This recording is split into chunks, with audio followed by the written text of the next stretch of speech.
الحمد للہ والصلاة والسلام علی رسول اللہ واشہد ان لا الہ الا اللہ وحدہ لا شریک لہ واشہد ان محمدا عبدہ ورسولہ اما بعد۔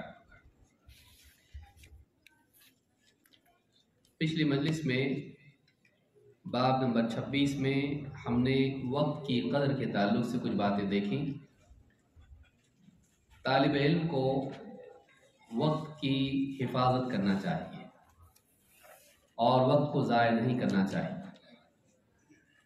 علم کے لیے اپنے کام کاج میں سے وقت نکالنا چاہیے اور جو کچھ وقت اس کو میسر ہے اسے کسی ایسے کام میں نہیں لگانا چاہیے جو اس کے مقصد سے جڑا ہوا نہ ہو۔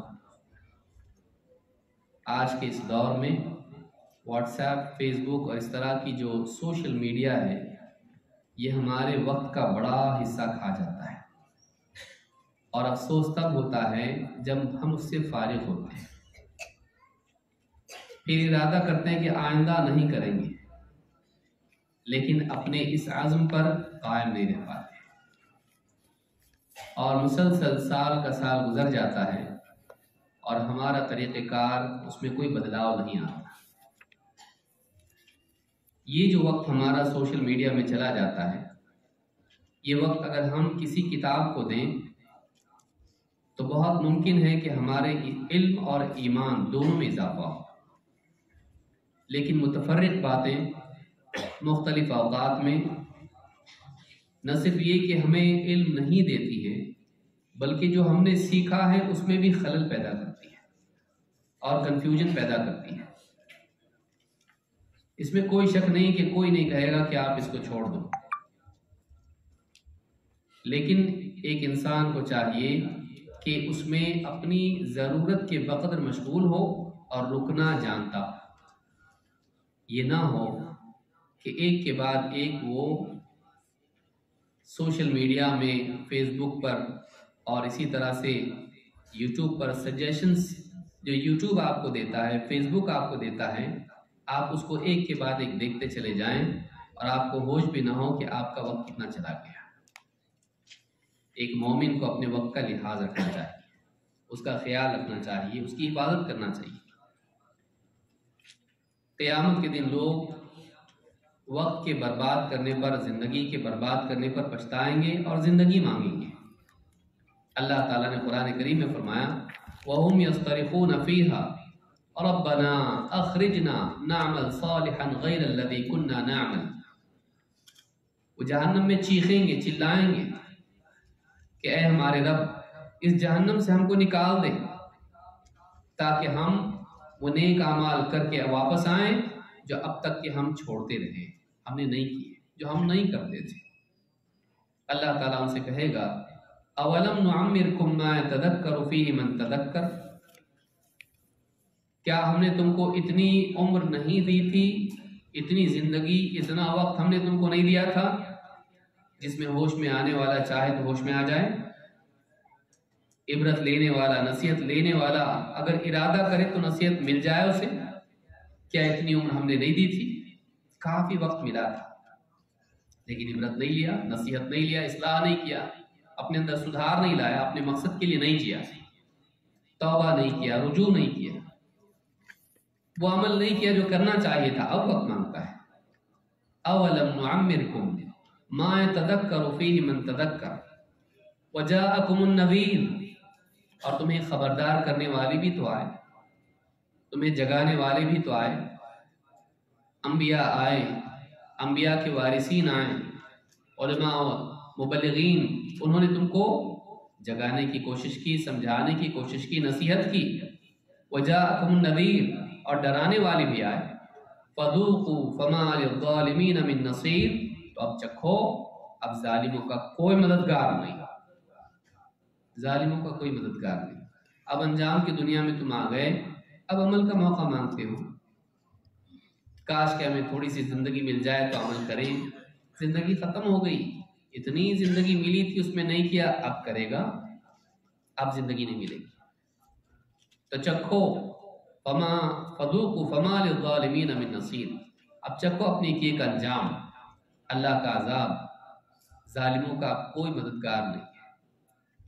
اس آیت سے معلوم ہوتا ہے، یہ سورہ فاطر کی آیت ہے، اس سے معلوم ہوتا ہے کہ مرنے کے بعد آخرت کی زندگی میں جہنمی اللہ تعالیٰ سے دوبارہ عمل کرنے کا موقع مانگیں گے،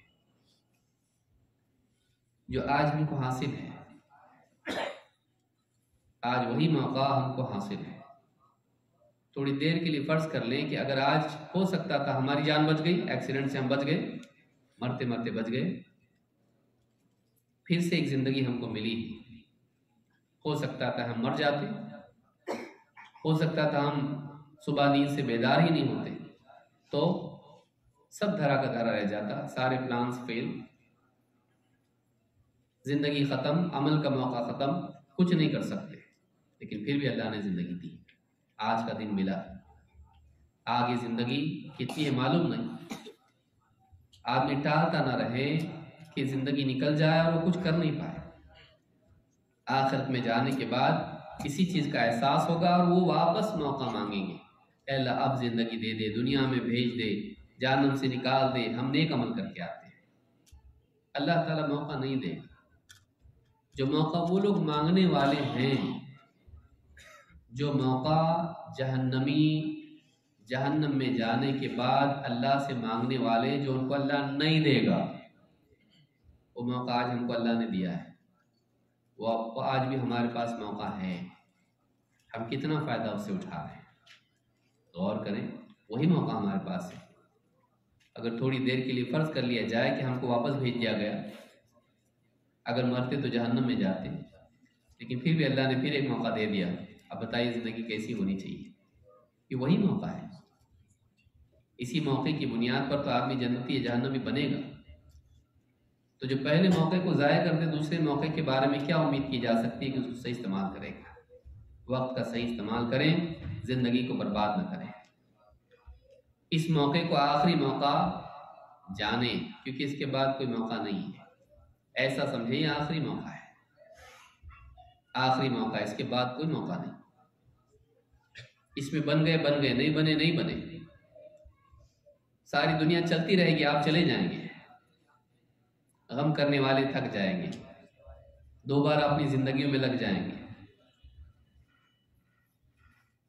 آپ کی جگہ دوسرا آ جائے گا جہاں آپ جاب کرتے تھے، نئے سرے سے وہ کام کرے گا، کچھ دن سیکھنے میں لگیں گے، آپ سے اچھا کرے گا، نہ بھی کرے تو کیا فرق پڑتا ہے، آپ کی جگہ کوئی دوسری لے لے گا۔ گھر والے بھی رو کر تھک جائیں گے، پھر آپ کبھی کبھی یاد آئیں گے، شروعات میں لگاتار یاد آئیں گے، پھر فریکوینسی گھٹ جائے گی، پھر شادی بیاہ میں کبھی مجلس جمے گی، بہت اچھا آدمی تھا، ایسا تھا، جو آپ کو پسند نہیں کرتا وہ بھی یہی بولے گا، کیوں برا ہو لوگوں کے بیچ میں آپ کی برائی کر کے، وہ بھی آپ کی تعریف کرے گا، جیسا بھائی اچھا آدمی تھا، چلا گیا۔ آپ کی اچھی باتیں اس کو یاد رہیں گی اور بری باتیں وہ چھپا لے گا، جس سے اس کا آپ کا کھٹکتا تھا۔ اور کیا،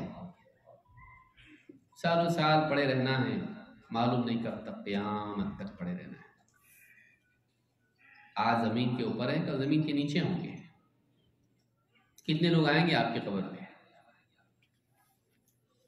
بہت ممکن ہے کسی اور کی قبر کھودتے کھودتے ہماری قبر میں سے ہماری ہڈیاں نکل آئیں، تھیلی بنا کے سائیڈ میں ڈال دیں گے۔ یہ بھی بھائی آخر میں جب دفن کرتے ہیں بولیں گے بھائی اس کو بھی ڈال دو، رہ جائے گا اوپر، یہ آپ رہ جائیں گے اوپر، ڈال دیا جائے گا واپس، ہاتھ جھٹک لیں گے لوگ آپ کی پوٹلی ڈال کے نیچے، پڑے رہنا ہے اس میں۔ کیا تیاری کی ہم نے اس کے لیے؟ وقت نکل جا رہا ہے، ایک ایک دن قطرہ قطرہ قطرہ، پورا برتن خالی ہو جا رہا۔ کب کریں گے ہم تیاری اس کے لیے؟ کب جاگیں گے ہم؟ کب سوچیں گے کہ موت کل بھی آ سکتی ہے، آج بھی آ سکتی ہے؟ ہم سمجھتے ہیں نہیں موت میں ٹائم ہے بہت۔ کیا لوگ نہیں مر رہے دنیا میں؟ کیا ان لوگوں کو معلوم تھا آج مرنے والے تھے؟ کسی کو بھی نہیں معلوم تھا، الا ماشاء اللہ کوئی بہت بیمار پڑا ہوا تھا اور ڈاکٹر بول دیا تھا بس ختم۔ ورنہ عام طور سے تو ہر آدمی سوچتا ہے کہ نہیں ابھی زندگی ہے، لیکن نہیں ہوتی ہے، نہیں ہوتی ہے، ختم ہو چکی ہوتی ہے زندگی۔ آدمی سمجھتا ہے باقی ہے، لیکن بعض اوقات ختم ہو چکی ہوتی ہے، ایک دن بچا رہتا ہے لیکن وہ ایک دن فضول چیزوں میں لگا دیتا ہے اور مر جاتا ہے اگلے دن۔ زندگی کا صحیح استعمال کریں، آپ کے پاس بہت قیمتی چیز ہے۔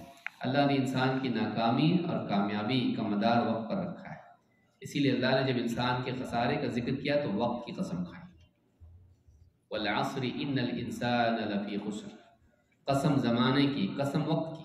عصر وقت کو کہتے ہیں، وقت کے ایک حصے کو کہتے ہیں، قسم زمانے کی، قسم وقت کی۔ انسان گھاٹے میں ہے، خسارے میں ہے، تو اللہ نے جب انسان کے خسارے کا ذکر کیا تو وقت کی قسم کھائی۔ معلوم ہے کہ انسان کے خسارے میں وقت کے برباد کرنے کا دخل ہے، کیونکہ یہی تو وقت ہے جس میں آدمی ایمان لائے، عمل صالح کرے، اور برائی ہو جائے تو توبہ کرے، اصلاح کرے، اپنا تعلق اللہ سے صحیح کر لے۔ کب کریں گے؟ مرنے کے بعد۔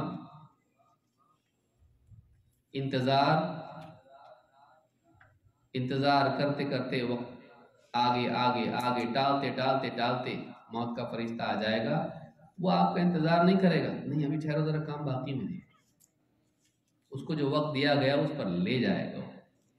بادشاہ کے لیے بھی رکتا نہیں۔ اس بنیادی نقطے کو جو آدمی یاد رکھے، موت کو جو یاد رکھتا ہے، موت کی یاد اپنی اصلاح اور صلاح کے لیے، کامیابی کے لیے، نیکیوں کے لیے، گناہوں سے بچنے کے لیے، اپنے کاموں کی تکمیل کے لیے، موت کی یاد بہت بڑا محرک ہے۔ ریسیٹ کر دیتا ہو انسان کو۔ ٹائم کم ہے تب صحیح ہو جاتا سب، ٹائم بہت ہے سست، ٹائم کم ہے تیزی۔ اگر اپنے اندر تیزی لانا چاہتے ہیں تو اس بات کو ہمیشہ یاد رکھیں اور یاد دلائیں، ٹائم کم ہے۔ کتنا کم ہے معلوم نہیں، اگلے منٹ بھی مر سکتا ہوں، لیکن آدمی، شیطان اس کو امیدیں دلاتا ہے، یعدہم ویمنیہم، وعدے کرتا ہے، امیدیں دلاتا ہے، تمنائیں دلاتا ہے۔ اللہ غفور رحیم ہے، ارے ابھی بہت زندگی باقی ہے، ابھی تو شروعات ہے تیری جوانی کی، ابھی تو کریئر، تھوڑا بزنس ابھی تو تھوڑا رفتار پکڑا ہے۔ یعدہم ویمنیہم وما یعدہم الشیطان الا غرورا، شیطان کا وعدہ سوائے دھوکے کے اور کچھ بھی نہیں ہے۔ کتنے ایکسیڈنٹس ایسے ہوتے ہیں کہ دولہا دلہن آ رہے ہیں، دلہن کو لے کے آ رہے ہیں، بارات آ رہی ہے، خوشی خوشی آ رہے ہیں، ایکسیڈنٹ ہوا، مر گیا۔ کتنے خواب تھے، ایسی زندگی گزاریں گے، ایسا کریں گے، ایسا کریں گے، کتنوں کے خواب تھے، سب ختم۔ موت کا فرشتہ کسی پر رحم نہیں کرتا کہ جانے دو، چھوڑ دو اس کو، بزی ہے، بیوی ہے، بچے ہیں، جاب ہے، ماں باپ ہیں، اس کو نہیں لے جائیں گے، جانے دو، رہنے تو، رہ جا بیٹا ادھر۔ موت کا فرشتہ کسی کو نہیں چھوڑتا ہے، لے جاتا ہے، چھین کے لے جاتا بھیڑ میں سے، سب کا رونا دھونا اس کو واپس نہیں لاتا۔ تیاری کریں اس کی، اس دن کی تیاری کریں جس دن کے بعد زندگی ختم ہماری ہونے والی ہے۔ ہم ہمیشہ رہنے والے نہیں، اور اس پلانٹ پہ ہم واپس آنے والے نہیں، ایک بار ہی آئے ہیں، یہ آخری بار ہے، یہاں سے گئے تو ختم، موقع ختم، پھر آخرت سیدھے۔ اس کی تیاری ہے کیا؟ وہ انجام ہی انجام ہے، موقع ہی نہیں اس میں کرنے کا، کوئی اپرچونٹی نہیں۔ آج بہت ہے اپرچونٹی، جو چاہے کر سکتا ہے، 24 گھنٹے میں کیا نہیں کر سکتا۔ مرنے کے بعد 1 سیکنڈ اللہ دے دے مجھ کو، بس ایک کام رہ گیا تھا، ایک سائن رہ گئی تھی، نہیں، 1 سیکنڈ بھی نہیں، واپس موقع ملنے والا نہیں۔ وقت برباد نہ کریں، فضول چیزوں میں وقت برباد نہ کریں، اپنی زندگی کی قدر کریں۔ یہی وہ وقت ہے جو آپ کی زندگی کا حصہ ہے، یہی وقت آپ کی زندگی کا حصہ ہے، اس کو برباد نہ کریں۔ ابن جوزی رحمۃ اللہ علیہ فرماتے ہیں، اعوذ باللہ من صحبت البطالین، میں اللہ کی پناہ مانگتا ہوں ایسے لوگوں سے، ایسے لوگوں کی صحبت سے، ایسے لوگوں کے ساتھ اٹھنے بیٹھنے سے جو وقت کو برباد کرتے ہیں۔ بطال جو ٹائم ویسٹ کرتا ہے، اپنا بھی دوسروں کا بھی۔ کچھ لوگوں کا مقصد نہیں ہوتا ہے، وہ آپ کا بھی وقت برباد کرتے ہیں، وہ اپنی زندگی تو برباد کرتے ہیں، ان کی صحبت سے آپ کا وقت بھی برباد ہوتا ہے۔ آپ ہمیشہ ایسے لوگوں کے ساتھ رہیں جو زندگی کے مقصد کو یاد رکھتے ہیں اور اس کے لیے کوشش کرتے ہیں۔ تو بری صحبت سے بچیں جو وقت کو برباد کریں۔ باب نمبر 27، طالب علم کے لیے علم کے حصول کے ساتھ ساتھ یہ بھی ضروری ہے کہ وہ اس علم کو اپنے تک روک کے نہ رکھے بلکہ اس کو عام کرے، اپنے دائرے میں، اپنی استعداد کے مطابق۔ اللہ کے نبی صلی اللہ علیہ وسلم فرماتے ہیں بلغ عنی ولو آیہ، میری طرف سے پہنچا دو چاہے ایک آیت ہی کیوں نہ ہو۔ اس حدیث سے معلوم ہوتا ہے کہ تبلیغ کے لیے کثرت علم ضروری نہیں ہے، حفاظت علم ضروری ہے، کہ ایک انسان جتنا علم اس کے پاس ہے اتنا پہنچا دے، جوں کا توں کافی ہے۔ آیات، احادیث، علماء کی باتیں پہنچا دے۔ ہاں، اپنی طرف سے تشریح، توضیح، تفسیر، فتویٰ یہ نہیں، یہ علماء کا کام ہے۔ طالب علم، ایک عام انسان بھی اگر کوئی بات، حق بات اس نے سیکھی، اس کو اچھے سے سمجھا، یاد رکھا، جو کہ تو پہنچا دے، یہ ساری امت کو حکم ہے۔ اس سے آپ یہ استنباط نہیں کر سکتے ہیں کہ آپ سٹیج پر کھڑے ہو کے لوگوں کو فتوے دیں، اس میں وہ بات نہیں ہے، اس میں تبلیغ کی بات ہے۔ تبلیغ کے لیے آپ کو بس یاد رکھنا ہے، جو کا طور پہنچانا ہے۔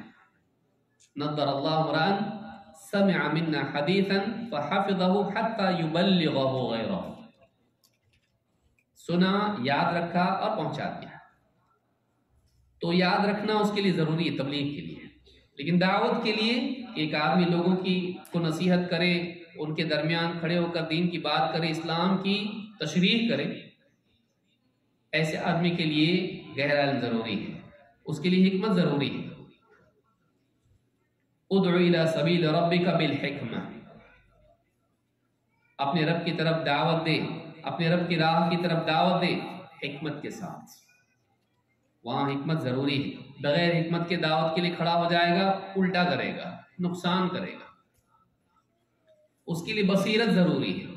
قل هذه سبیلی ادعو الی اللہ علی بصیرت، اے نبی آپ کہیے یہ میرا راستہ ہے، میں اللہ کی طرف دعوت دیتا ہوں بصیرت کے ساتھ۔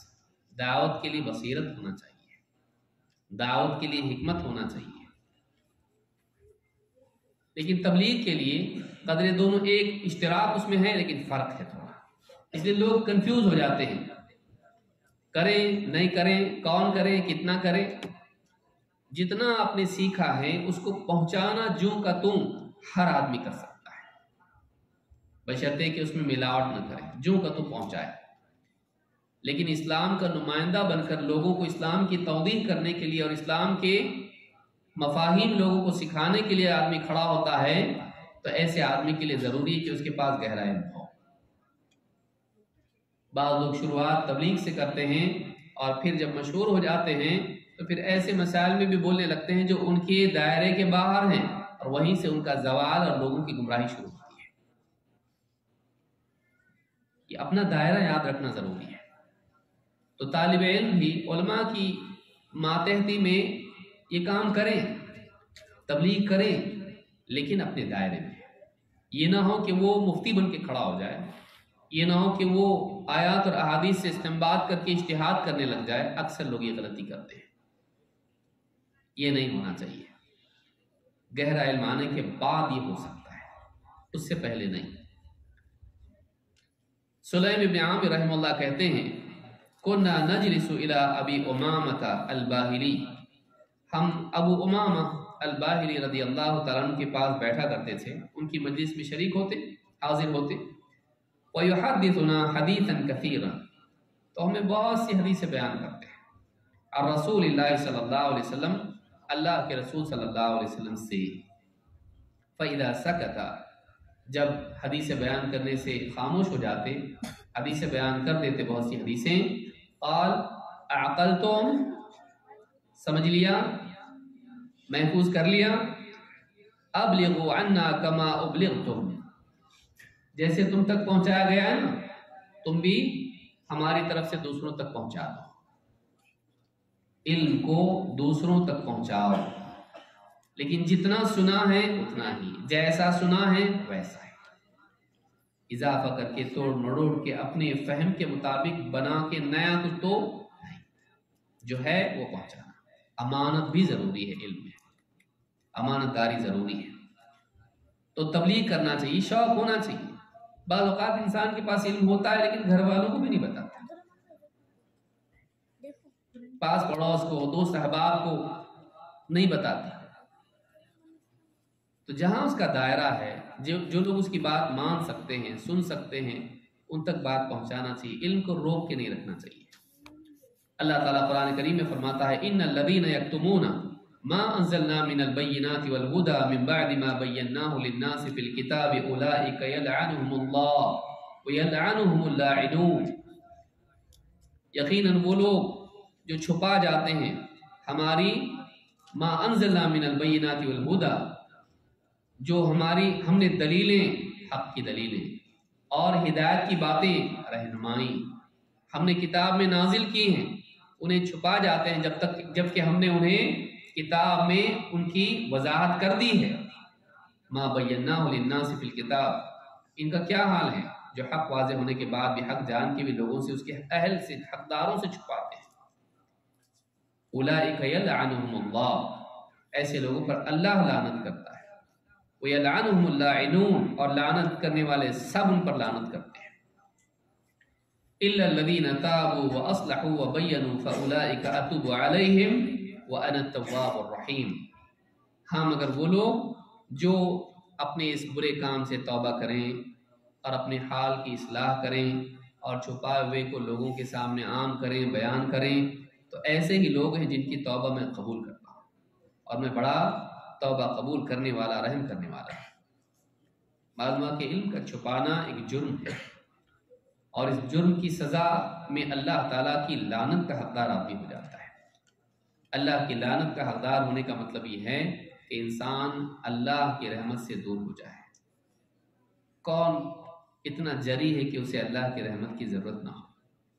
جانوروں کو بھی ضرورت ہے، لیکن یہ ایسا جرم ہے کہ اللہ رب العالمین کی رحمت سے دور ہو جاتا آدمی، وہ لعنت کا حقدار ہو جاتا ہے، اللہ کی ناراضگی کا حقدار ہوتا ہے۔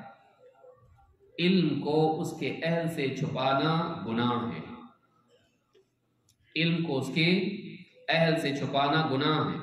اللہ کے نبی صلی اللہ علیہ وسلم فرماتے ہیں من سئل عن علم فکتمہ الجمہ اللہ بلجام من نار یوم القیامہ، جو آدمی اس سے کچھ پوچھا جائے، دین کی بات پوچھے کوئی اور چھپا جائے اس سے، وہ محتاج ہے، اس کی ضرورت ہے، اس کو بتانا ضروری ورنہ غلطی کرے گا، گمراہ ہو جائے گا،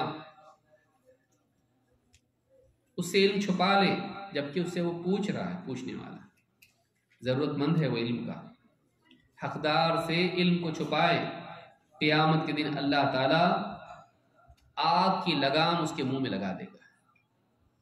دنیا میں اپنی زبان کو تو نے لگام لگائی اور حق نہیں بتایا نا، اس کے سزا میں تجھ کو قیامت کے دن آگ کی لگام لگائی جائے گی تیرے منہ میں۔ تو نے علم کو روکا، زبان کو بند رکھا، گویا کہ لگام جو جانور کو کنٹرول کرنے اور روکنے میں استعمال ہوتی ہے، تو نے اپنی زبان کو روکے رکھا حق بولنے سے، تو اب تجھ کو لگام لگائی جائے گی، لیکن وہ لگام آگ کی ہوگی۔ بیوی بچوں کو بھی دین نہیں سکھاتا ہے، بعض اوقات آدمی اتنا بزی ہوتا ہے، لیکن واٹس ایپ پہ دوستوں کے درمیان بحث و مباحثے میں اس کے پاس وقت کم پڑ جاتا ہے، بچی ہوئی بات کل کریں گے، آج اتنا کافی ہے، اس طرح بول کے بات ختم نہیں ہوتی اس کی، اگلے دن جاری رہتی ہے، لیکن بیوی بچوں کے ساتھ بیٹھ کر ان کو دین نہیں سکھاتا، ماں باپ کو دین نہیں سکھاتا۔ آدمی کو چاہیے کہ وہ حقدار سے علم کو نہ روکے۔ علی رضی اللہ تعالیٰ عنہ فرماتے ہیں یہاں یہ بات بھی یاد رکھنی ضروری کہ علم کو اس کے اہل کے سامنے بیان کیا جائے اور لوگوں کے سامنے وہی باتیں بیان کی جائیں جو وہ سمجھ سکتے ہیں۔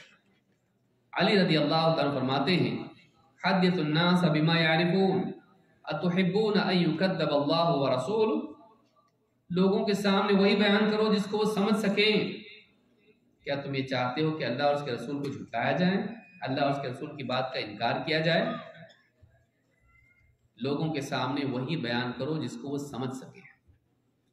ایسی پیچیدہ باتیں ان کے سامنے بیان کرنا صرف اپنے علم کے اظہار کے لیے، جو نہ صرف یہ کہ وہ سمجھ نہ سکیں، اس کی وجہ سے کنفیوز ہو جائیں، دین کے بارے میں شک میں پڑ جائیں، اس لیے کہ وہ سمجھ نہیں پا رہے اس کو۔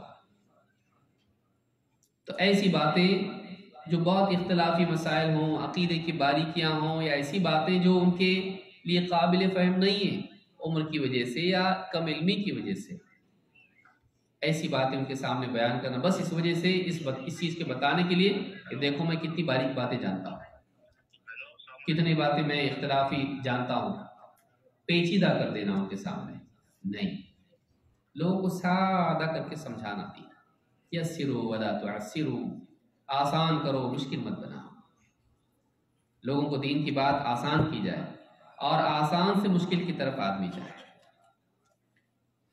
عبداللہ ابن مسعود رضی اللہ تعالیٰ فرماتے ہیں، ما انت بمحدث قوما حدیثا لا تبلغه عقولهم الا كان لبعضهم فتنہ، جب بھی تو لوگوں کے سامنے کوئی ایسی بات بیان کرے گا جس تک ان کی عقل کی رسائی نہ ہو، یقیناً بعض کو تو ان میں سے فتنے میں ڈال دے گا۔ جب بھی تو لوگوں کے سامنے ایسی بات بیان کرے گا جو ان کی عقل میں نہ آئے، اس کا لازمی نتیجہ یہ ہوگا کہ تو ان میں سے سب کو نہ صحیح کچھ کو تو فتنے میں ڈال دے گا، کنفیوز کر دے گا۔ ہو سکتا ہے وہ غلط مطلب لیں، ہو سکتا ہے وہ شک میں پڑیں، گمراہ ہو جائیں گے۔ لوگوں کے سامنے وہ باتیں بیان کرو جن کو وہ سمجھ سکتے ہیں، اور اگر کوئی مشکل بات ایسی ہے جو ان کے لیے جاننا ضروری ہو، اس کو آسان زبان، آسان مثال، دلیلوں کو آسانی کے ساتھ سمجھانا، شفقت اور نرمی سے ان کو سمجھانا آسان کرو ان کے لیے، ان کو فتنے میں مت ڈالو۔ تو یہ باب تبلیغ کا ہے، اس میں معلوم ہوا علم کو چھپانا نہیں، علم کو پہنچانا، لیکن اپنی حد یاد رکھنا اور لوگوں کی عقل اور فہم کی رعایت کرنا۔ ہر آدمی کے سامنے ہر بات بیان کرنے کی نہیں ہوتی ہے، اسی لیے اللہ کے نبی صلی اللہ علیہ وسلم نے معاذ بن جبل کو ایک حدیث بتائی، لیکن کہا اس کو مت بتاؤ، دوسرے تکیہ کر لیں گے۔ افلا ابشر الناس، میں لوگوں کو خوشخبری نہ سناؤں؟ کہا نہیں، وہ تکیہ کر لیں گے۔ فیتکلوا، وہ کہیں ٹیک نہ لگا لیں اس پر۔ تو یہ بھی بات یاد رکھیں۔ باب نمبر 28، بلا علم گفتگو سے اجتناب کریں، علم کے بغیر نہیں بولیں۔ جہاں تبلیغ کی ترغیب ہے وہیں علم کے بارے میں لا علمی کے اقرار کی بھی ترغیب ہے،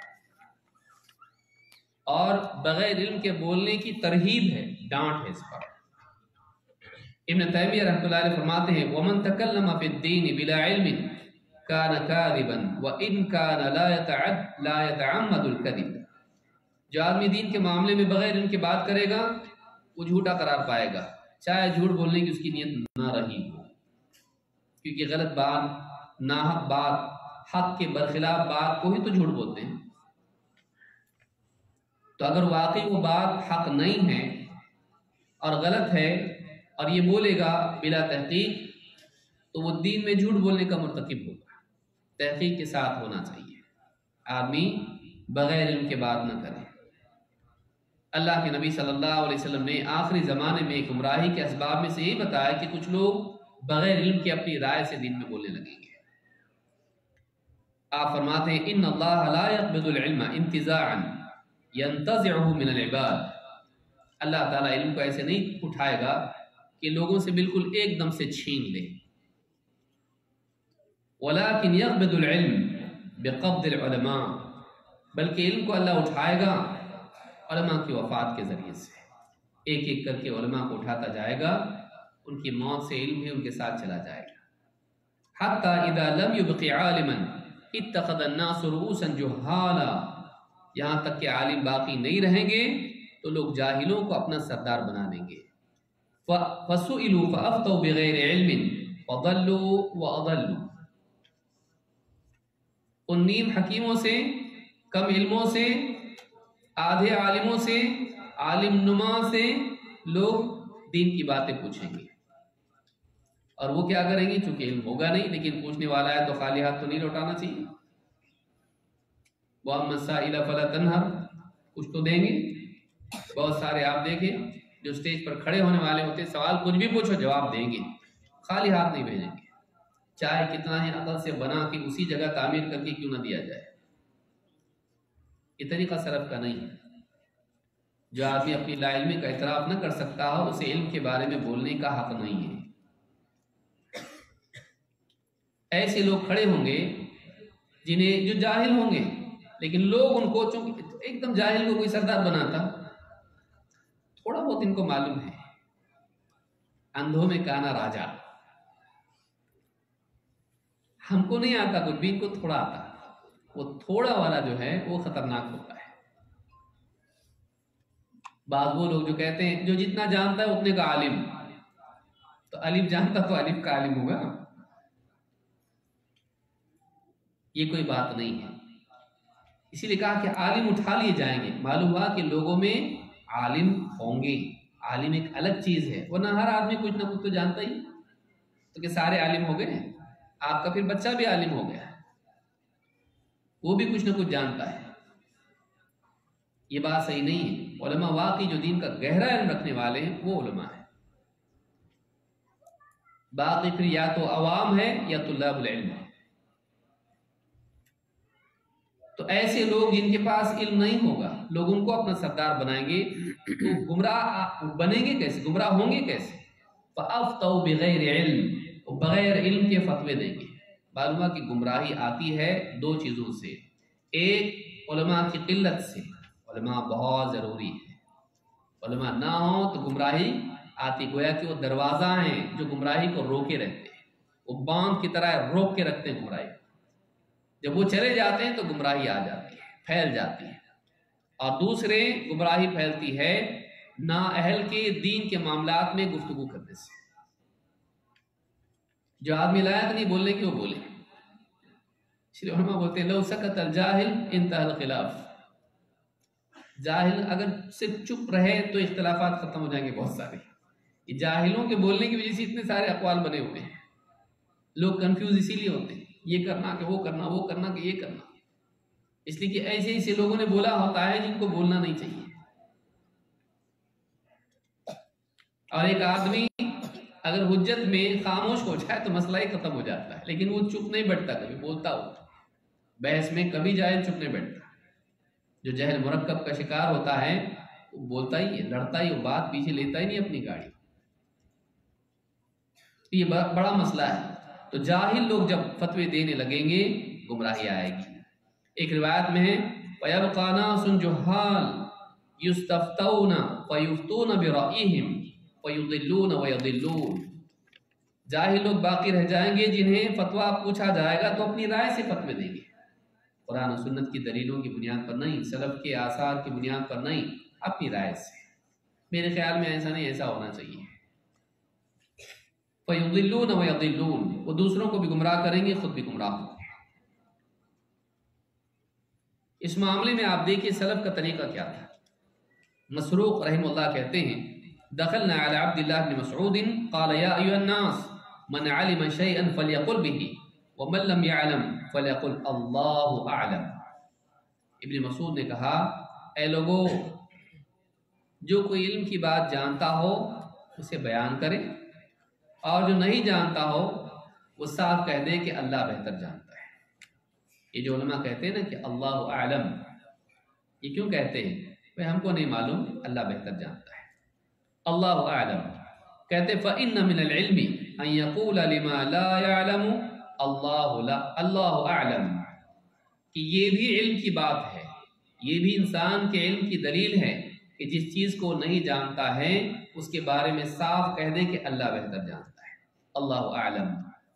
اس لیے کہ اللہ تعالیٰ نے فرمایا قال اللہ عز وجل لنبیہ صلی اللہ علیہ وسلم قل ما اسألکم علیہ من اجر وما انا من المتکلفین، اس لیے کہ اللہ نے اپنے نبی سے کہا کہ آپ کہیے میں تم سے کوئی بدلہ نہیں مانگتا اپنی دعوت پر، اور وما انا من المتکلفین، اور میں تکلف کرنے والوں میں سے نہیں، زبردستی باتیں بنا کے بولنے والوں میں سے نہیں ہوں، بلکہ میں اللہ کی طرف سے تبلیغ کرتا ہوں۔ ابلغکم رسالات ربی، میں اپنے رب کی طرف سے تمہارے پاس پیغامات لاتا ہوں، اپنی طرف سے بنا بنا کے نہیں بولتا۔ جبیر ابن مطعم رضی اللہ عنہ کہتے ہیں ان رجلا قال یا رسول اللہ ای البلدان احب الی اللہ و ای البلدان ابغض الی اللہ۔ ایک شخص نے کہا اللہ کے رسول ذرا یہ تو بتائیے کہ اللہ کے نزدیک محبوب ترین جگہیں کون سی ہیں اور اللہ کو سب سے زیادہ ناپسند جگہ کون سی ہیں؟ آپ نے فرمایا لا ادری حتی اسأل جبریل، میں نہیں جانتا، جب تک کہ میں جبریل سے پوچھ نہ لوں بتا نہیں سکتا، میں نہیں جانتا۔ اللہ کے رسول صلی اللہ علیہ وسلم نے صاف کہا میں نہیں جانتا، ہاں یہاں تک کہ میں جبریل سے پوچھ لوں پھر بتاؤں گا۔ فأتاه جبریل فأخبره جبریل ان احب البقاع الى اللہ المساجد وابغض البقاع الى اللہ الاسواق۔ تو جبریل آئے اور آپ کو بتایا کہ اللہ کے نزدیک محبوب ترین جگہیں مساجد ہیں اور مبغوض ترین جگہیں بازار ہیں۔ مسجدوں میں اللہ یاد آتا ہے، آخرت کی تیاری ہوتی ہے، بازار میں دنیا دنیا دنیا ہوتا ہے، اللہ کو بھول جاتا ہے۔ تو محبوب ترین بازار میں جانا حرام نہیں ہے، لیکن بازار میں یہ ہوتا ہے، اس سے جو بچا وہ بچا، نہیں بچا تو نہیں۔ لیکن یہاں آپ دیکھیں اللہ کے نبی صلی اللہ علیہ وسلم نے کیا فرمایا، مجھے نہیں معلوم۔ ایک بہادر آدمی یہ جملہ بول سکتا ہے میں نہیں جانتا۔ بعض اوقات علماء کی مجلس میں لوگ بیٹھے ہوتے ہیں اور نوجوان بچے ہوتے ہیں، عالم کہتا نہیں معلوم تو یہ اپنی طرف سے اجتہاد کر کے بولتا ہے۔ میرے خیال میں عالم صاحب یہ بھی ہو سکتا نا ایسا، چپ نہیں بولنا ہے، نہیں معلوم کا مطلب جب عالم بول رہا نہیں معلوم تو خاموش ہے، وہ اجتہاد کرنے کا اہل ہو کہ نہیں کر رہا ہے، یہ سوچ کے کہ بھائی یہ احتیاط ہے یہاں پر قدم میرا پھسل نہ جائے اور تو لنگڑا لولا ہو کہ تو دوڑنے کی کوشش کر رہا ہے، بیٹھ جاؤ۔ کب نہیں بولنا بھی عقل کا حصہ ہے، عقل مندی میں صرف بولنا نہیں ہوتا ہے، چپ رہنا بھی ہوتا ہے۔ ایک زبان 32 دانت توڑواتی ہے، غلط وقت پہ بولنا بہت بڑی مصیبت بن جاتا ہے، خاموش رہنا بھی عقل مندی ہے، خصوصاً علماء کی مجلس میں۔ وہ سائل بنے قائل نہ بنے، وہ آدمی علماء سے پوچھے، ٹھیک ہے نہیں معلوم تو پوچھتا رہے، علماء کی مجلس غنیمت، لیکن اس میں علماء بول رہے ہیں کچھ تو یہ اس میں اپنا فتویٰ دے رہا ہے، کچھ معلومات نہیں ہے، اپنی طرف سے بولنا ہے، ٹھیک نہیں ہے۔ عبداللہ بن عمر رضی اللہ تعالیٰ عنہ کہتے ہیں العلم ثلاثۃ اشیاء، علم 3 چیزوں کا نام ہے، کتاب ناطق وسنت ماضیہ ولا ادری۔ ان 3 چیزوں کا نام ہے، ایک کتاب الناطق اللہ کی کتاب، وسنت ماضیہ نبی صلی اللہ علیہ وسلم اور سلف کا طریقہ، اور 3 میں نہیں جانتا۔ یہ نہیں بولنے کہ میں نہیں جانتا، میں نہیں جانتا بولنا بھی علم ہے، میں نہیں جانتا بولنا بھی کیا ہے، علم ہے، کیونکہ کوئی انسان سب کچھ نہیں جانتا۔ لہٰذا ایک انسان جو واقعی جانتا ہے کہ قیامت کے دن جواب دینا ہے، اللہ سن رہا ہے، غلط بولا تو پکڑا جاؤں گا، گمراہ ہوں گے لوگ میرے غلط بولنے سے، وہی آدمی جو یہ جانتا ہے وہی ہمت کرتا ہے کہ بولے نہیں جانتا، ورنہ وہ جاہل ہے۔ جو اللہ کو نہ جانے، آخرت کو نہ جانے، وہ کیا جانتا ہے؟ وہ جاہل ہے، سارا علم برباد۔ یہ ڈر ہونا چاہیے، یہ ڈر ہونا چاہیے۔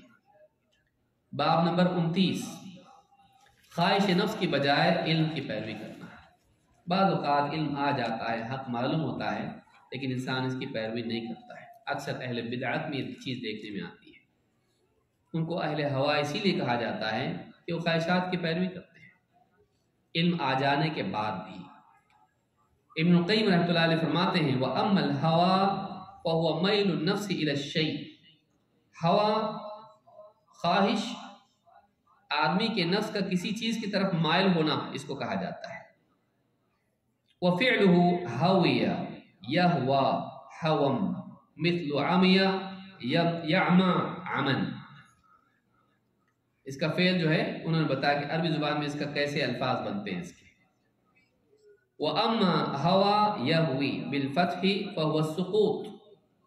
ہوا یہوی جو لفظ بنتا ہے اس کا معنی ہوتا ہے نیچے گرنا. وَمَصْدَرُهُ الْهُوِيُّ بِالضَّمِّ. اس کا مصدر کیا ہے؟ الہوی. وَيُقَالُ الْهَوَى أَيْضًا عَلَى نَفْسِ الْمَحْبُوبِ. جس چیز کو آدمی پسند کرتا ہے، بہت چاہتا ہے، اس کو بھی ہوا کہا جاتا ہے. قرآن کریم میں اللہ تعالیٰ فرماتا ہے وَلَوِ اتَّبَعَ الْحَقُّ أَهْوَاءَهُمْ لَفَسَدَتِ السَّمَاوَاتُ وَالْأَرْضُ وَمَنْ فِيهِنْ. اگر حق یعنی اللہ، علماء نے کہا اس کی یہی معنی، اگر حق لوگوں کی خواہشات کی پیروی کرنے لگ جاتا تو آسمان اور زمین میں اور ان کے درمیان فساد آ جاتا، بگاڑ ہو جاتا. جیسا لوگ چاہ رہے ہیں ویسا اللہ کرنے لگ جائے، اللہ تعالیٰ اپنے علم و حکمت کے مطابق فیصلے کرتا ہے.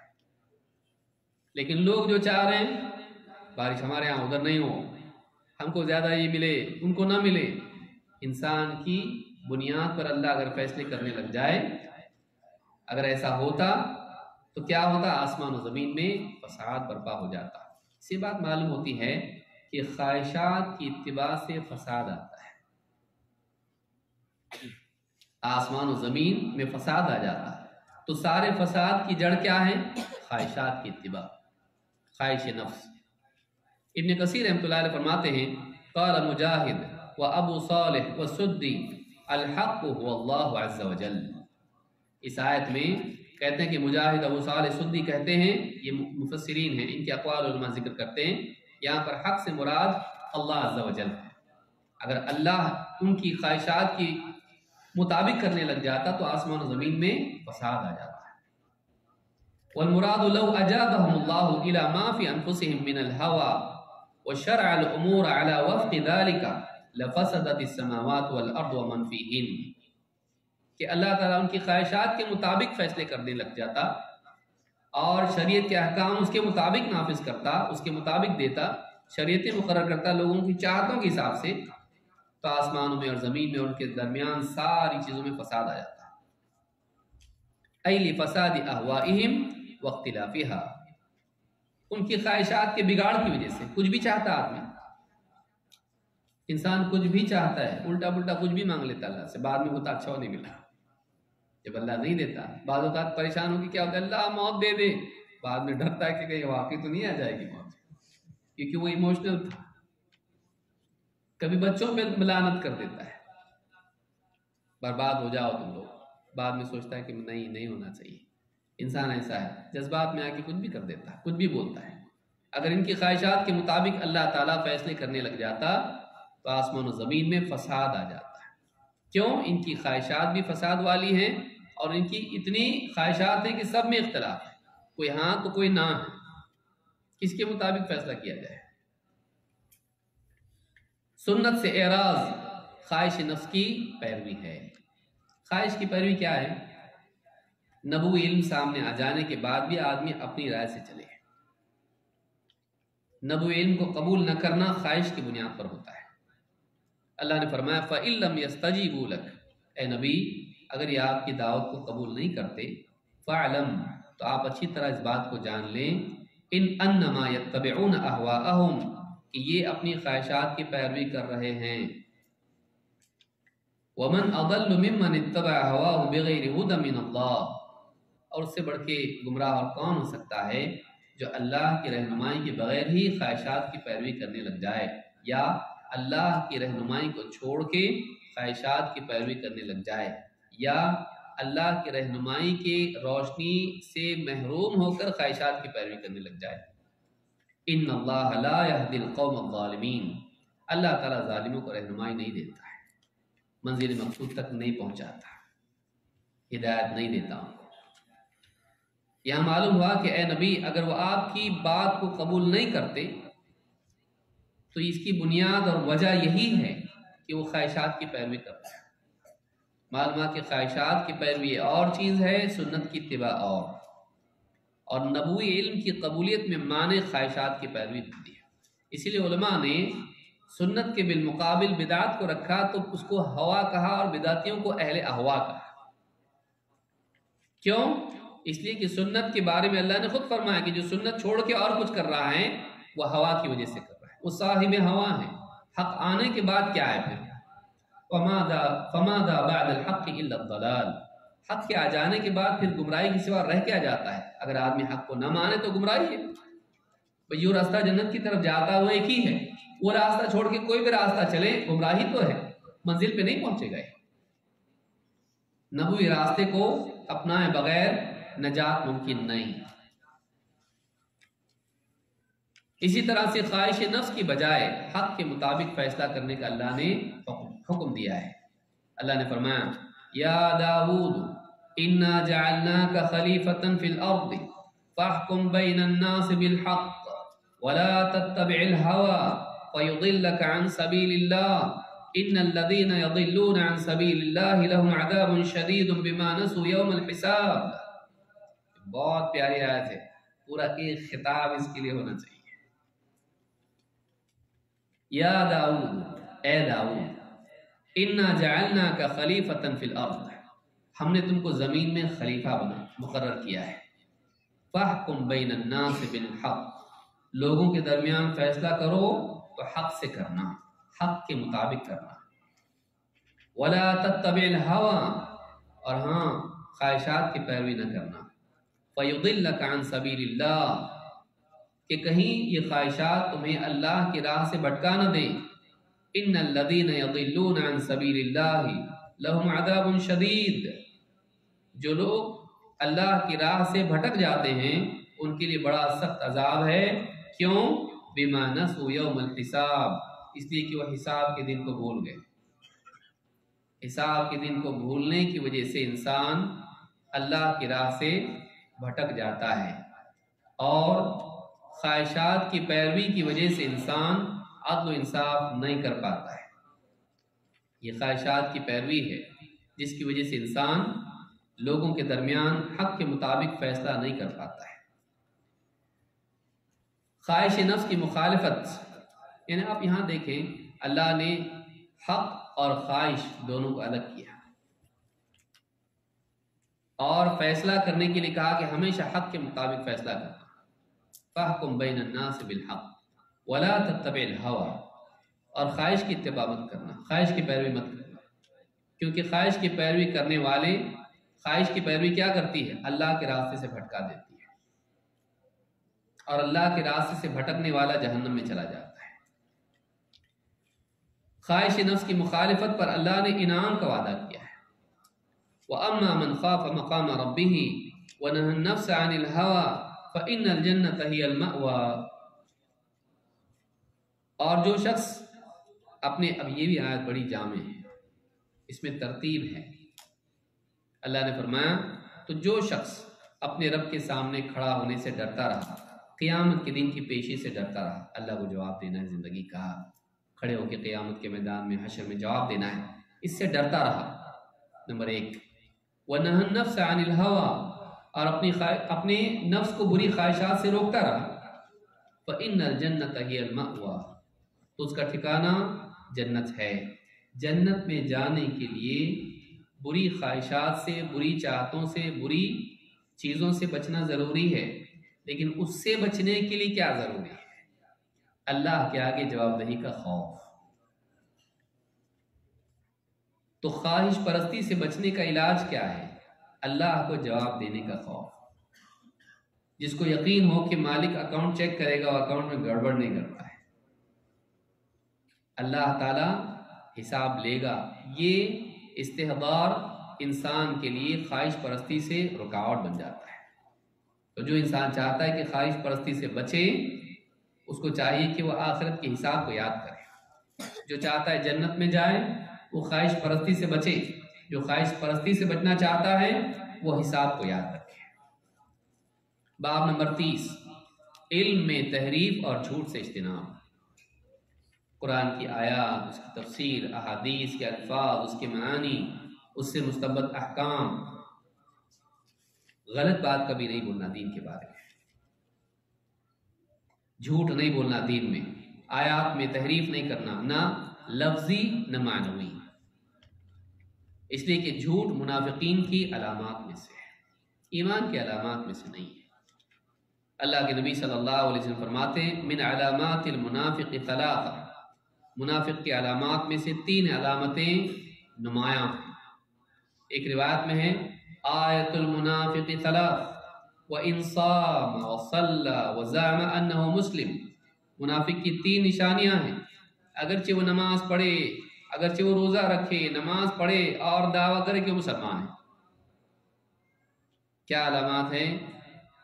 اذا حدث کذب، جب بھی بات کرے جھوٹ بولے، واذا وعد اخلف، جب بھی وعدہ کرے خلاف ورزی کرے، وعدے کی توڑ ہی دے، واذا اؤتمن خان، جب کبھی اس کے پاس امانت رکھو خیانت ہی کرتا ہے، بولے تو جھوٹ بولے، وعدہ کرے تو توڑ دے، اور امانت رکھی جائے تو خیانت کرے۔ یہ 3 علامات جمع ہو جائیں اور اس کا مزاج بن جائیں، اس کا ایمان خطرے میں ہے، یا تو بہت کمزور ہے یا تو ختم ہو چکا ہے، یا تو عملی نفاق کی بدترین شکل میں مبتلا ہے، یہ واقعی اعتقادی نفاق میں مبتلا ہے۔ دونوں حالتوں میں سے کوئی ایک حالت ہو سکتی ہے۔ تو معلومات کی منافق کی علامت ہے کہ بولے گا تو جھوٹ بولے گا، جھوٹ ایمان کے علامات میں سے نہیں۔ اللہ پر جھوٹ کا انجام کیا ہے؟ اللہ نے فرمایا قالوا اتخذ اللہ ولدا سبحانہ، یہ کہتے ہیں کہ اللہ نے کسی کو اپنا بیٹا بنا لیا ہے، وہ اس سے پاک ہے۔ هو الغنی، بلکہ وہ تو ہر ایک سے مستغنی ہے، اسے کسی کی حاجت نہیں ہے، بیٹے کی کیا حاجت ہوگی؟ لہ ما فی السماوات وما فی الارض، آسمان و زمین میں جو کچھ بھی سب اسی کا ہے، اس کو کسی کو بیٹا بنانے کی ضرورت نہیں، وہ مالک ہے سب کا۔ ان عندکم من سلطان بہذا، یہ جو کچھ تم کہہ رہے ہو اس کے بارے میں تمہارے پاس کوئی واضح دلیل ہے؟ اتقولون علی اللہ ما لا تعلمون، کیا تم اللہ پہ ایسی باتیں کہتے ہو جس کا تم کو سرے سے کوئی علم نہیں؟ قل ان الذین یفترون علی اللہ الکذب لا یفلحون، اے نبی کہیے جو بھی لوگ اللہ پر جھوٹ گھڑتے ہیں، اللہ پر جھوٹ بولتے ہیں، وہ کامیاب نہیں ہونے کے، وہ کبھی فلاح نہیں پائیں گے۔ متاع فی الدنیا، تھوڑا سا فائدہ دنیا میں مل جائے گا، ثم الینا مرجعہم، لیکن پلٹ کے پھر ہمارے پاس آنا ہے، ثم نذیقہم العذاب الشدید بما كانوا یکفرون، اور ان کے اس کفریہ کلام کی وجہ سے، ان کے کفر کی وجہ سے ہم ان کو سخت عذاب کا مزہ چکھائیں گے۔ اللہ کے لیے بیٹا گھڑتے ہو بغیر علم کے، کچھ بھی معلوم نہیں، کچھ بھی بولتے اللہ کے بارے میں، دنیا میں فائدہ مل جائے گا لیکن پلٹ کے تم کو ہمارے پاس آنا ہے، پھر ہم تم کو سخت عذاب دیں گے اس کی وجہ سے، اس کفریہ کلام کی وجہ سے۔ اللہ پر جھوٹ شرک اور کفر تک جاتا ہے، بلکہ آج آپ جھوٹ کی حدیں آپ کہاں تک چلے گی دیکھیے۔ اللہ کی شان میں گستاخیاں، رسول کو اللہ کے برابر بنا دینا، اولیاء کو اللہ کے برابر بنا دینا، کتنی ساری بدعات ہیں جس کو دین سمجھ کے عمل کرنا، یہ سب جھوٹ ہی کی تو شکلیں ہیں۔ شرک اور بدعات میں عموماً جھوٹ ہی تو بنیاد ہوتا ہے، لہٰذا بہت ساری گمراہیوں کی وجہ دین میں جھوٹ ہوتا ہے۔ طالب علم کو اس سے بچنا چاہیے، کبھی اللہ اور اس کے رسول پر جھوٹ نہیں بولے، اپنی عزت بچانے کے لیے اپنی طرف سے کچھ بھی دین میں نہیں بولے۔ نبی صلی اللہ علیہ وسلم پر جھوٹ کا انجام کیا ہے؟ ان کذبا علی لیس ککذب علی احد من کذب علی متعمدا فلیتبوأ مقعدہ من النار، مجھ پر جھوٹ بولنا ایسا نہیں جیسا کسی اور پر جھوٹ بولنا، جو جانتے بوجھتے مجھ پر جھوٹ بولے وہ اپنا ٹھکانہ جہنم میں بنا لے۔ مجھ پر جھوٹ بولنا کسی اور پر جھوٹ بولنے کی طرح نہیں ہے۔ بعد بولتے ہیں نا، جھوٹی حدیثیں ان کی کتابوں میں جب ہوتی ہے کہا جاتا ہے کیا ہے، تو کہتے ہیں دیکھیے 2 لوگوں کی آپس میں صلح کرانے کے لیے جھوٹ بول سکتے نا، ملاوٹ کر کے بات کر سکتے کہ نہیں؟ تو جب بندے اور بندے میں صلح کے لیے کر سکتے ہیں، بندے اور اللہ کے درمیان صلح کے لیے کیوں نہیں کر سکتے؟ لاجک کے اعتبار سے کوئی آدمی دیکھے تو صحیح بھی دکھائی دے گا اس کو، لیکن اللہ کے نبی صلی اللہ علیہ وسلم کیا فرما رہے ہیں؟ مجھ پر جھوٹ بولنا کسی اور پر جھوٹ بولنے کی طرح نہیں ہے۔ 2 لوگوں میں صلح کرنے کے لیے جھوٹ بول رہے ہو یا بات کو بنا کے بول رہے ہو تاکہ صلح ہو جائے، وہ معاملہ انسانوں کا ہے، میرا معاملہ اس میں جوڑو مت، کیونکہ ان دونوں کی باتیں ایک دوسرے تک پہنچانے میں جھوٹ بھی بول دے تو وہ دین نہیں بنتا ہے۔ نبی کریم صلی اللہ علیہ وسلم کے نام سے اگر کوئی آدمی بولے وہ دین بن جاتا ہے، لوگ گمراہ ہو جاتے ہیں۔ ان کذبا علی لیس کذب علی احد، مجھ پر جھوٹ بولنا کسی اور پر جھوٹ بولنے کی طرح نہیں ہے۔ جو جانتے بوجھتے مجھ پر جھوٹ کہے وہ اپنا ٹھکانہ جہنم میں بنا لے، وہ ٹھکانہ اپنا جہنم میں بنا لے۔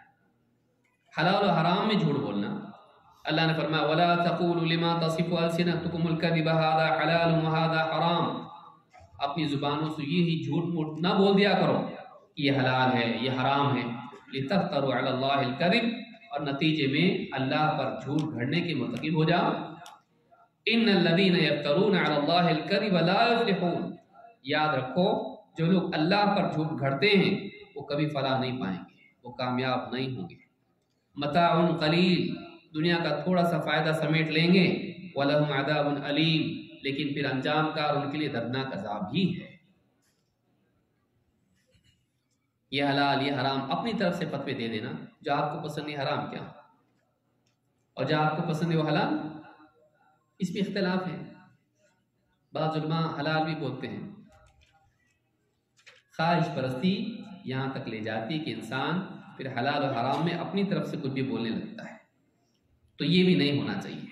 طالب علم کو دینی غیرت کے جوش میں آ کے حلال کو بھی حرام نہیں کرنا چاہیے، اور لوگوں کی آسانی کے لیے حرام کو حلال نہیں کرنا چاہیے۔ ان کو دین سے قریب کرنے کے لیے حرام کو بھی آپ حلال کر رہے ہیں۔ چلتا چلتا کوئی بڑا آدمی پوچھ رہا سونے کی انگوٹھی چلتی نا شادی میں؟ بولے ہاں چلتی چلتی۔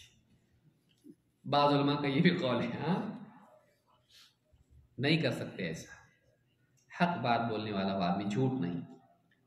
اللہ کے نبی صلی اللہ علیہ وسلم فرماتے ہیں کفا بالمرء کذبا ان یحدث بكل ما سمع، آدمی کے جھوٹا ہونے کے لیے اتنا ہی کافی کہ ہر سنی سنائی بات کو بیان کرنے لگ جائے، بغیر تحقیق کے وہ علم کو نشر نہ کرے، غیر معتبر کتابیں عام نہ کرے، غیر معتبر میسیجز یہاں وہاں فارورڈ نہ کرے، سنا بھی نہیں خود اس کو آگے بھیج دیا، دو جملے اچھے لگے تو آگے کر دیا، آگے کفریہ بات بھی ہو سکتی ہے، شرکیہ بات بھی ہو سکتی ہے، بدعات بھی ہو سکتی ہے، خرافات ہو سکتی ہے، بغیر تحقیق کے کوئی بات آگے نہ فارورڈ کرے، نہ زبانی نہ قلم سے نہ موبائل فون سے۔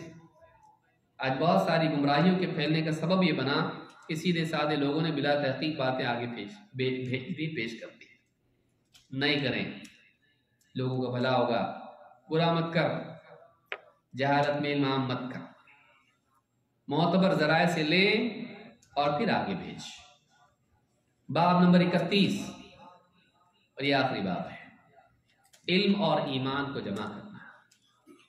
صرف معلومات کا اضافہ نہیں کرنا، بلکہ اس معلومات کے ذریعے سے اپنے ایمان کو مضبوط کرنا اور اس کے ذریعے سے ان کیفیات کا حامل بننا جو ایک انسان کو واقعی سچا مومن بناتے ہیں۔ جندب ابن عبداللہ البجلی کہتے ہیں کننا مع النبی صلی اللہ علیہ وسلم ونحن فتیان حزابرہ، ہم اللہ کے نبی صلی اللہ علیہ وسلم کے ساتھ تھے اور وہ دور تھا جس میں ہم ابھی بالغ ہوئے تھے، جوانی کی عمر کو پہنچے تھے۔ فَتَعَلَّمْنَا الْإِيمَانَ قَبْلَ أَن نَتَعَلَّمَ الْقُرْآنَ، ہم نے ایمان سیکھا قرآن سیکھنے سے پہلے۔ ثُمَّ تَعَلَّمْنَا الْقُرْآنَ فَازْدَدْنَا بِهِ إِيمَانًا، پھر ہم نے قرآن سیکھا تو ایمان میں ہم اور بھی بڑھ گئے۔ کیا کر رہے ہیں آپ؟ تفسیر پڑھ رہے ہیں، توحید معلوم نہیں، پہلے عقیدہ سیکھ، پہلے بنیادی چیزیں سیکھ، اس کے بعد باقی علم حاصل کر۔ پہلے ایمان سیکھا پھر قرآن، پہلے عقیدہ سیکھا، دین کے بنیادی عقائد سیکھے، اس کے بعد قرآن کی مثالیں، واقعات، احکام، تفاصیل ہم نے سیکھی۔ یہ مطلب نہیں کہ بالکل قرآن پڑھا ہی نہیں، اللہ کے نبی صلی اللہ علیہ وسلم کفار کو بھی قرآن سے دعوت دیتے تھے۔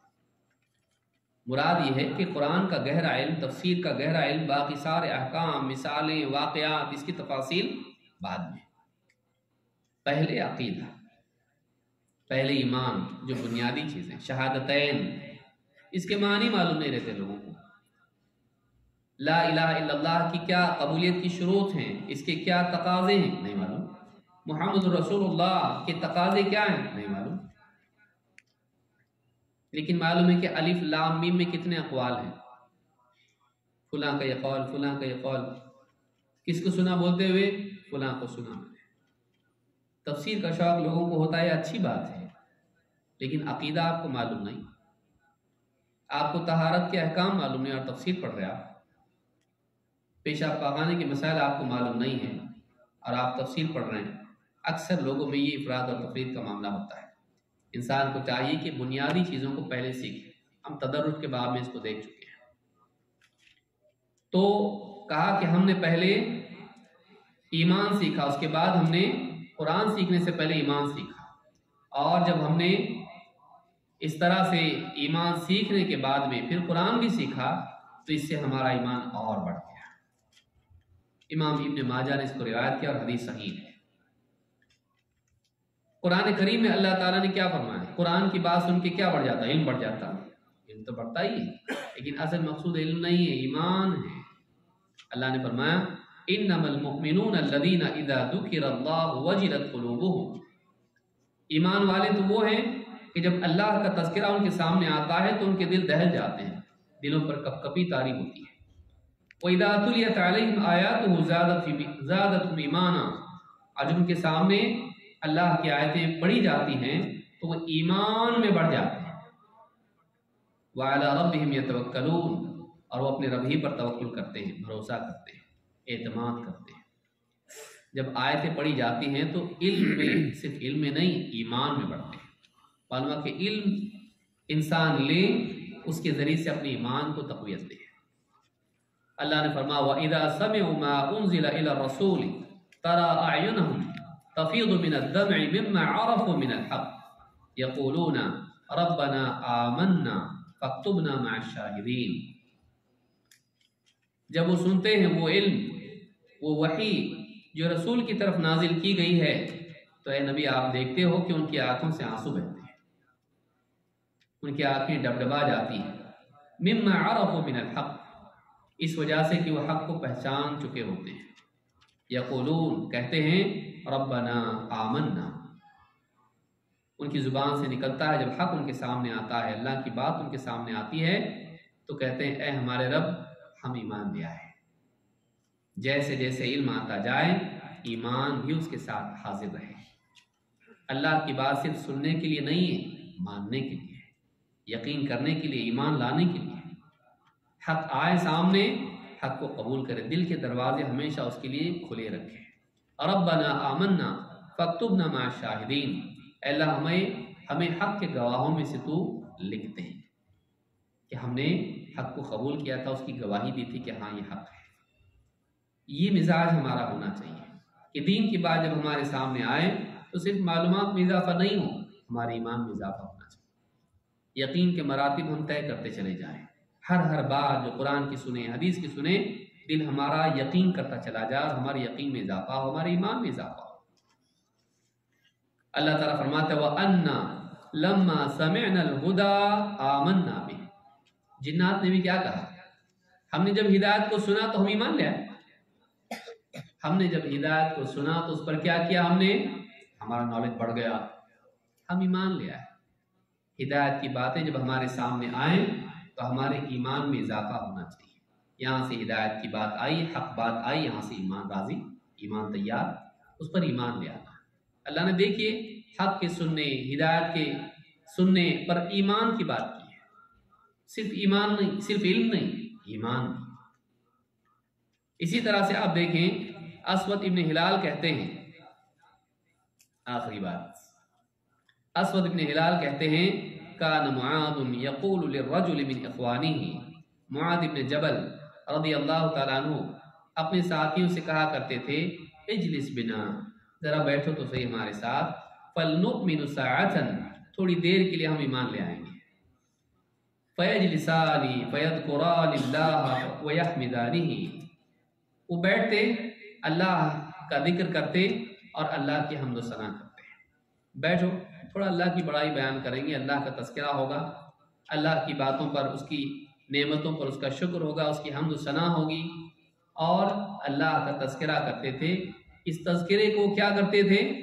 اپنے ایمان میں اضافے کا ذریعہ بناتے تھے۔ بیٹھو تھوڑا ہم اللہ کو یاد کریں کہ ہمارا ایمان بڑھ جائے۔ معلوم ہے کہ اللہ کا تذکرہ دینی مجالس میں جو آئے وہ صرف علم کے اضافے کا ذریعہ نہیں ہونا چاہیے، بلکہ وہ ایمان کے اضافے کا ذریعہ ہونا چاہیے۔ اسی لیے شروع میں جو میں نے بات کہی تھی وہ یہی تھی کہ ہم دینی مجالس میں آئیں اپنے ایمان کی تجدید کے لیے، صرف علم میں اضافے کے لیے نہیں، ورنہ کچھ وقت تک آئیں گے اور سوچیں کہ اب علم آ گیا، نہیں جاتے۔ لیکن اگر یہ سوچیں کہ نہیں، علم تو ہے، معلوم تو ہے، لیکن ایمان بڑھانا ضروری ہے، ایک سطح پر ایمان رہتا نہیں، گھٹتا بڑھتا ہے، لہٰذا ہم پھر سے دین کی بات سنیں گے تاکہ ہمارا ایمان تازہ ہو۔ جو ایمان کی تازگی کے لیے اور تجدید کے لیے دینی مجالس میں آئے گا وہ ہمیشہ آتا رہے گا اور کبھی تھکے گا نہیں، وہ اثر لے گا دین کی بات کا، اس کی زندگی میں تبدیلی آئے گی۔ تو اللہ رب العالمین سے دعا ہے کہ ہماری ان مجالس کو، جن مجلسوں میں ہم نے بیٹھ کے کتاب و سنت کے اور سلف کے اقوال پر گفتگو کی، اللہ رب العالمین اس بیٹھنے کو قبول فرمائیں اور ان باتوں کو ہمارے لیے، ہمارے علم میں، ہمارے ایمان میں، ہمارے تقویٰ میں، ہمارے اخلاق میں بہتری کا ذریعہ بنائیں، اور اس میں بولنے میں، سننے میں کوئی غلطی کوتاہی ہوئی ہو تو اللہ رب العالمین ہم کو معاف فرمائیں اور ہماری اصلاح فرمائیں، ہم کو ہر لمحہ اللہ تعالیٰ بہتر کرتا چلا جائے، کوئی لمحہ ایسا نہ ہو کہ ہم زوال کی طرف جائیں۔ اللہ اس بات کی توفیق دے کہ ہم غلطی کر کے بھی ترقی کریں، اس کی اصلاح کر کے، توبہ کر کے۔ اللہ تعالیٰ ہمارا ہر دن ہمارے لیے خیر کا ذریعہ اور ایمان اور عمل میں ترقی کا ذریعہ بنائیں، اور آخری دن ہمارا زندگی کا بہترین ہو دین و ایمان کے اعتبار سے، اور زندگی اسلام پر اور ایمان پر اللہ ہمارا خاتمہ فرمائے۔ اقول ھذا واستغفر اللہ لی ولکم۔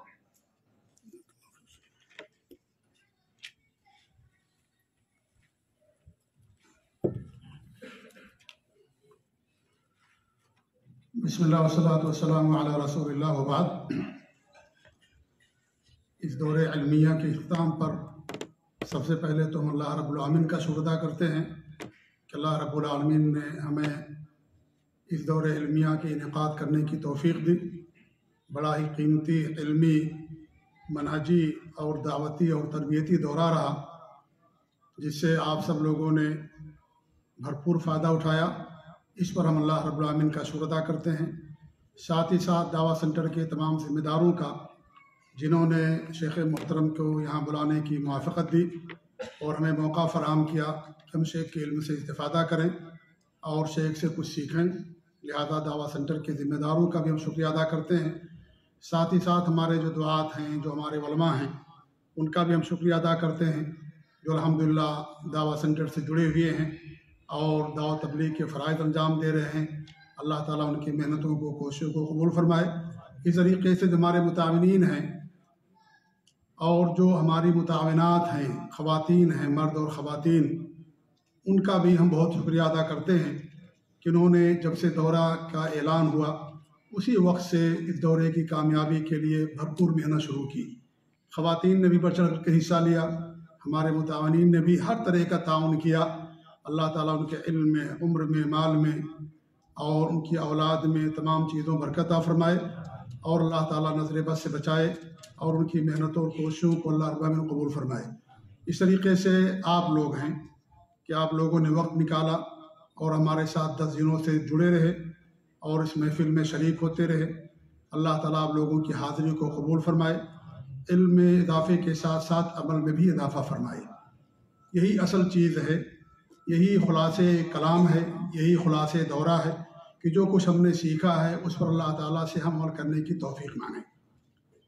دورہ کے اندر میرے بھائیوں بہت ساری باتیں آئی ہیں، وقت نہیں ہمارے پاس، شیخ کے پاس بھی وقت نہیں ہے۔ ابھی شیخ یہاں سے نکلنے ہی والے ہیں، ہندوستان جائیں گے، اور کل ہی شیخ کا وہاں پر ایک بڑا پروگرام ہے جس میں شیخ شرکت فرمائیں گے۔ کل اپنے گھر نہیں جائیں گے، یہاں سے جاتے ہی ایئرپورٹ سے سیدھے پروگرام میں جائیں گے، پھر وہاں سے پروگرام اٹینڈ کر کے اور درس دے کر کے اس کے بعد پھر اپنے شہر پونا تشریف لے جائیں گے۔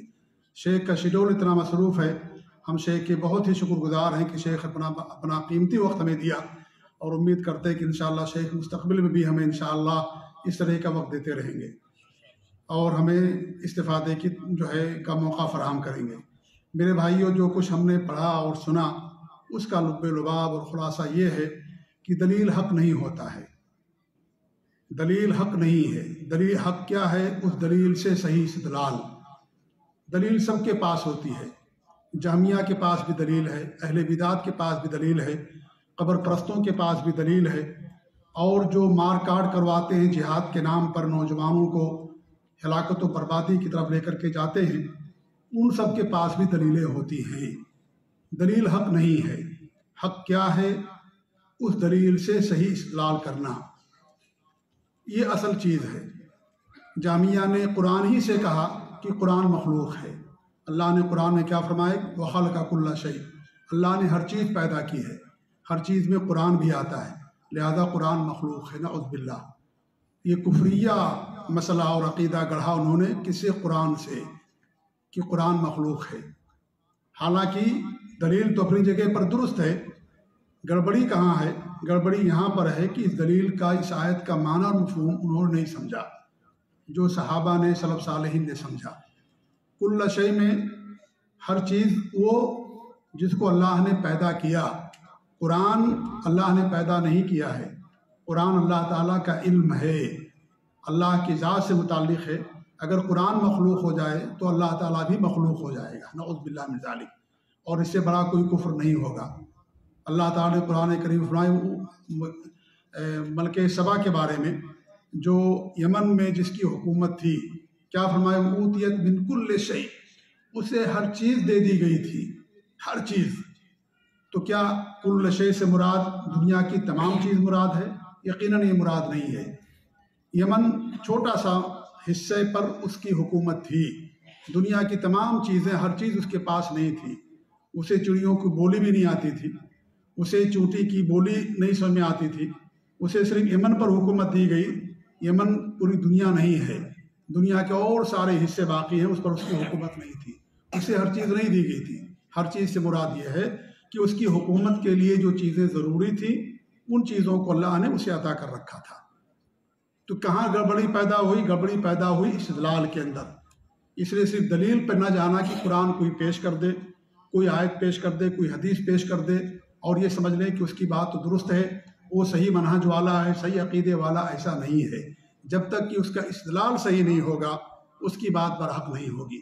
شیخ ابن عثیمین رحمۃ اللہ علیہ فرماتے ہیں قرآن کے لیے ایک چیز کی ضرورت ہے، کیونکہ قرآن میں تو یہ نہیں ہے کہ بھئی کوئی آیت ضعیف ہے، کوئی آیت صحیح، نعوذ باللہ، پورا قرآن منظم اللہ ہے۔ ہاں، روافظ کا عقیدہ ہے کہ قرآن محرف ہے، قرآن میں تحریف ہے، قرآن بدل دیا گیا، باقی ان کے علاوہ کسی اور کا عقیدہ نہیں ہے کہ قرآن کے اندر تحریف ہوئی۔ تو قرآن میں یہ نہیں دیکھنا ہے کہ صحیح ہے کہ نہیں صحیح ہے، قرآن میں یہ دیکھنا ہے کہ جو آیت پیش کر رہا ہے، اس کا جو معنی بیان کر رہا ہے، وہ معنی سلف صالحین کے فہم کے مطابق ہے یا نہیں ہے، ان کے معنی کے مطابق ہے یا نہیں ہے۔ اگر اس معنی کے مطابق ہے تو الحمدللہ وہ بات لی جائے گی، اور اگر نہیں ہے تو اگرچہ قرآن کی آیت دلیل ہے، حق ہے یہ، لیکن اس کو وہ دلیل اس کے بات کے لیے صحیح نہیں ہوگی۔ تو قرآن کے لیے ایک چیز کی ضرورت ہے اور حدیث کے لیے دو چیزوں کی ضرورت ہے۔ ایک چیز تو یہ کہ حدیث صحیح ہونی چاہیے، ضعیف نہ ہو، موضوع نہ ہو، منکر نہ ہو، کیونکہ بہت ساری جو بدعات ہیں، بلکہ اکثر بدعات کے پیچھے ضعیف اور منکر موضوع روایتوں ہی کا ہاتھ ہے۔ لوگوں نے حدیثیں گڑھ لی اور اس طریقے سے ضعیف روایتوں پر اعتماد کیا، تو اس کو ضعیف نہیں ہونا چاہیے، صحیح ہونا چاہیے۔ اور دوسری بات یہ ہے کہ اس حدیث کا مفہوم کیا ہے، معنی کیا ہے، وہ صحابہ سلف صالحین کے فہم کے مطابق ہونا چاہیے۔